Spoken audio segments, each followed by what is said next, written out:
आता बातमी आहे ती नेत्यांच्या भाषणबाजीची। ग्रामविकास मंत्री पंकजा मुंडे यांनी बीडमधल्या सभेमध्ये धनंजय मुंडे यांच्यावरती सडकून टीका केली। तसंच डॉक्टर प्रीतम मुंडे या निवडून आल्या की जेसीबीनं गुलाल उधळू अशी घोषणाही त्यांनी केली।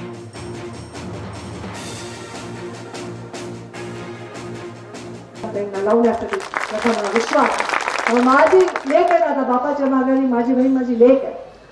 आमच्या बापाने संस्कार सगळ्यांवरच केले, भावांनी आता दुसरे संस्कार स्वीकारले। ते लोक सगळे एक आहेत, सेल्फी काढतात, बहीण भाऊ एकमेकांवर फोटो काढतात, एकमेकांवर भाऊजाई एकमेकांचा नंदा भाऊजाई कौतुक करतात। चांगले, त्यांनी आमच्या भावाला थोडं शिकवलं पाहिजे।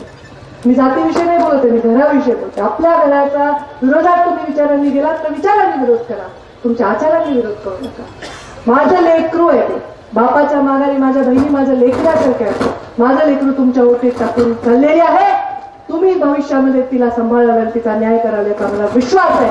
धोंडे मुंडे धसका, हे धसका नाव ठेवले एवढं सगळं समोर असल्यावर आता तुमच्याही प्रतिष्ठेची निवडणूक आहे।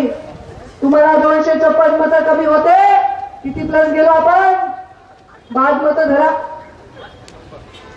मग आता आम्हाला तुमच्या उमेदवारीच्या वेळी जे मतं तुम्हाला मिळाले तेवढे मतं प्रीतमताईंना मिळणार, आजच घोषणा मी सुरेश धसांच्या वतीने करत आहे।